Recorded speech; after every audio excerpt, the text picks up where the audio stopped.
Cordial saludo para todos. A continuación les voy a presentar la actividad de reconocimiento inicial del curso Diseño de Base de Datos. Mi nombre es Darlene Natalia Giraldo Agredo, tengo 27 años y me encuentro matriculada en la carrera de Ingeniería en Sistemas en la UNAD. Pertenezco al programa de la SEAT en la ciudad de Cali. Actualmente trabajo en un laboratorio de productos cosméticos y tengo a cargo todo el área de sistemas, toda la parte de infraestructura, incluyendo redes. Actualmente tengo proyectos, ideas de proyectos para mejoras en el área que involucran desarrollos y por eso tengo una gran expectativa sobre este curso. Vamos a contar un poco sobre qué son bases de datos. Son un conjunto de datos ordenados que están relacionados entre sí y almacenados sistemáticamente para su posterior uso. Una base de datos relacional es aquella que almacena datos en tablas. Además, las filas representan cada entidad, mientras que las columnas representan los atributos. Cuando hablamos de entidades y atributos nos referimos a que una entidad corresponde a una o varias tablas relacionadas en la base de datos, mientras que un atributo es una característica o rasgo de un tipo de entidad. Ejemplo, en la entidad persona, nuestro atributo puede ser su fecha de nacimiento. ¿Listo? Bueno, bases de datos jerárquica. Esta se basa en el modelo jerárquico y su estructura es similar a un árbol. Aquí los datos se almacenan como registros que están conectados entre sí a través de enlaces. Bueno, esto es un poco sobre la historia de las bases de datos. En 1950 se empezó a utilizar todo el tema de cintas magnéticas, ¿cierto? En la década de los 50. A partir de 1960 se empezó con el uso de los discos duros. Esto mejoró muchísimo el tiempo de consulta de la información, ya que no teníamos que consultarlo seguidamente o secuencialmente como se hacía en las cintas magnéticas, sino que podíamos ir y buscar el dato exacto que necesitáramos o la información exacta. En 1970 Edgar Frank Wood empezó con el modelo relacional, ¿cierto? Este modelo se convirtió en el principio de norma para los sistemas de base de datos relacionales.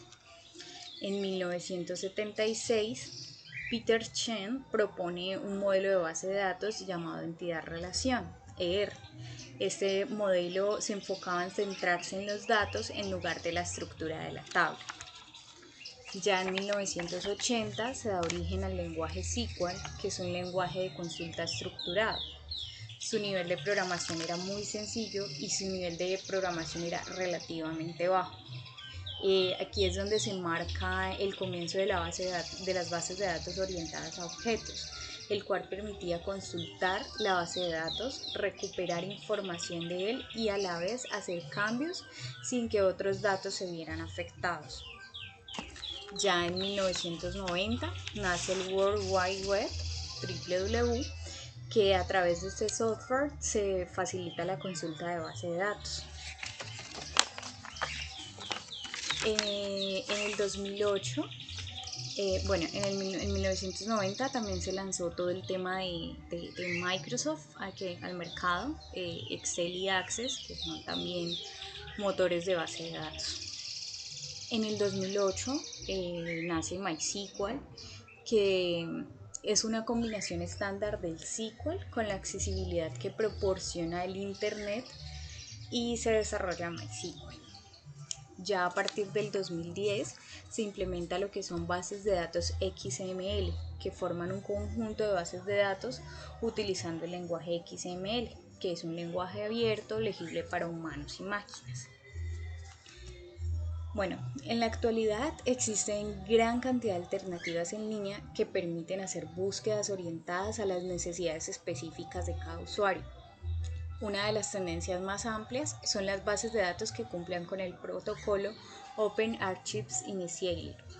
Este protocolo nos permite el almacenamiento de gran cantidad de artículos de información que permiten visibilidad y acceso en el ámbito científico y general. Bueno, a continuación les doy como un ejemplo de utilización de base de datos. Yo lo voy a hacer enfocándolo al inventario o asignación de activos en el área de sistemas de una empresa. Entonces, inicialmente tenemos una tabla, una entidad que contiene el código de activo, el tipo de activo y la descripción del activo. Tenemos otra información que sería otra tabla que sería la información del colaborador, en donde tenemos identificación, nombres, apellidos, correo y cargo. Y para finalizar tenemos una tabla que nos relaciona un activo con un colaborador. De esa manera se pueden empezar a utilizar bases de datos. Es una forma en la que se utilizan bases de datos. Bueno, las conclusiones: a partir de los conceptos entregados y la información de apoyo de la unidad, se establecen definiciones y conceptos bases para el curso en gestión. Partiendo de la investigación en la línea histórica de las bases de datos, desde poco antes de los años 60 se logra conocer la constante evolución y el gran avance que se ha obtenido a través del tiempo en manejos de información. Muchas gracias a todos por su atención.